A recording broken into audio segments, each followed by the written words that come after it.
दोस्तों नमस्कार, मैं डॉक्टर दुर्गेश पाठक मेरे 5 का पंच सीरीज में आपका स्वागत करता हूं। दोस्तों आज मैं आपके लिए जो होम्योपैथिक थेरापेटिक लेके आया हूं, 5 का पंच जो लेके आया हूं वो है डेंटिशन की मेडिसिन। डेंटिशन के दौरान यूज होने वाली कॉमन होम्योपैथिक रेमेडीज और मेरी 5 फेवरेट रेमेडीज।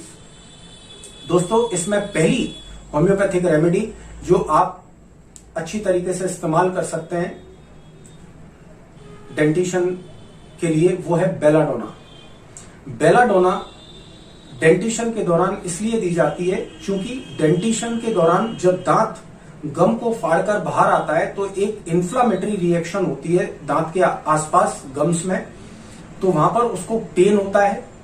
कई बच्चे इस पेन के कारण कन्वर्जेंस में चले जाते हैं या फिर कई बच्चे जो कि सेंसिटिव होते हैं उनको बहुत रेयर केसेस में 100 से ऊपर फीवर चला जाता है। ऐसे केसेस में आप बेलाडोना का इस्तेमाल कर सकते हैं। जरूरी नहीं है बेलाडोना का इस्तेमाल जब डेंटिशन में हाई ग्रेड फीवर में हो, जरूरी नहीं है बेलाडोना का इस्तेमाल हम तभी करेंगे जब डेंटिशन के दौरान हाई ग्रेड फीवर हो।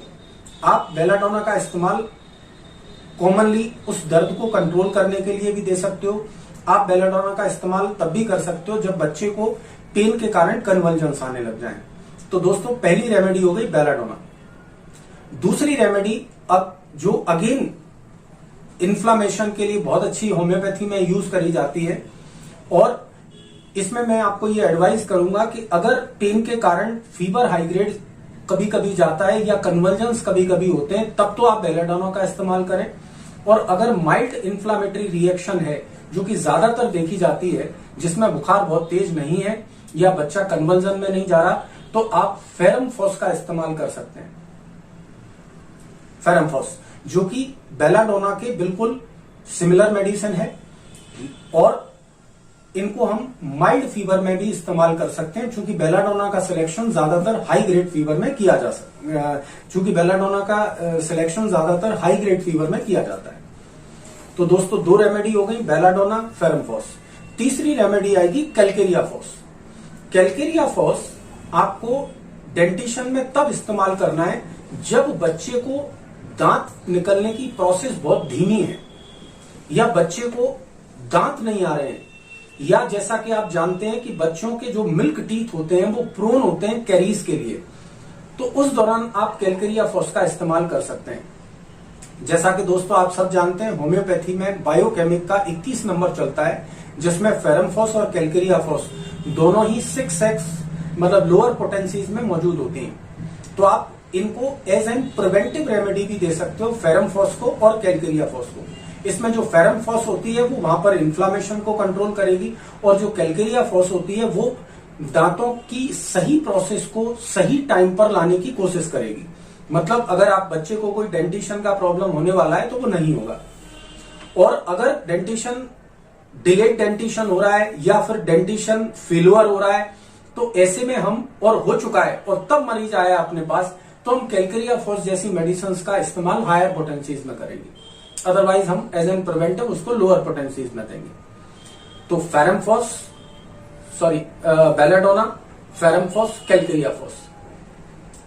चौथी रेमेडी जैसा कि आप जानते हैं बहुत कॉमन रेमेडी है कैमोमिला। जब बच्चा डेंटिशन के दौरान दर्द में होता है तो वो बहुत इरिटेबल हो जाता है, वो खाना नहीं चाहता, किसी की गोदी में जाना नहीं चाहता, वो नहीं चाहता कि कोई उसको छेड़े। ऐसे में बच्चा रेस्टलेस हो जाता है। लेकिन अगर फिर भी हमने अगर उसको गोदी में बैठालकर अपने कंधे पे लगाकर अगर उसको थपथपी देते हैं तो उसको आराम आता है। हालांकि उसका एंगर और इरिटेबिलिटी कुछ समय के लिए कम तो हो जाती है लेकिन वो बनी रहती है। वो कई चीजों को मांगेगा लेकिन फिर छोड़ देगा। क्यों? क्योंकि वो उस समय बेचैन है, बेसिकली वो पेन से परेशान है, लेकिन वो चूंकि आपको कह नहीं पा रहा तो वो चीज इरिटेशन में निकल रही है। इस दौरान जब बच्चे को इन्फेक्शंस होंगे जीआईटी के और अगर उसको दस्त लगते हैं तो उसकी जो एनल रिंग होती है वो लाल पड़ जाती है। ऐसे समय हम कैमोमिला का इस्तेमाल कर सकते हैं। कैमोमिला के लिए एक चीज आपको ध्यान रखना है, अगर बच्चा डेंटिशन के दौरान है और वो रेस्टलेस नहीं है, एंगर नहीं है, तो आप कैमोमिला का इस्तेमाल डेंटिशन के दौरान नहीं करेंगे, क्योंकि calmness of the mind is the Contra indication of chamomilla. जब तक बच्चा चिड़चिड़ा और गुस्सैल नहीं होगा, आपको कैमोमिला का प्रिस्क्रिप्शन नहीं करना है। 5वीं जो रेमेडी होगी वो मैग्नीशियम कार्ब होगी। अब इसका भी रीजन मैं आपको बताता हूं। मैग्नीशियम ग्रुप जो होता है, मैंने आपको यूट्यूब वीडियो दे रखा है मैग्नीशियम ग्रुप के ऊपर, आप वो जरूर देखिएगा तो आपको ये बात और समझ में आ जाएगी। मैग्नीशियम जो ग्रुप होता है वो अनाथ बच्चों का ग्रुप होता है, ऑर्फन बच्चों का ग्रुप होता है। ये वो बच्चे होते हैं जो अपनी फीलिंग्स को किसी को बता नहीं सकते क्योंकि वो अनाथ है और मन में ही उन चीजों को रखता है। सिमिलरली जब डेंटिशन के दौरान बच्चा परेशान होता है, उसको दर्द होता है, चूंकि वो इस उम्र को बिलोंग नहीं करता कि वो अपनी समस्या को किसी को बता पाए, तो उसका जो दर्द है, उसकी जो परेशानी है वो उसके मन में ही रह जाती है।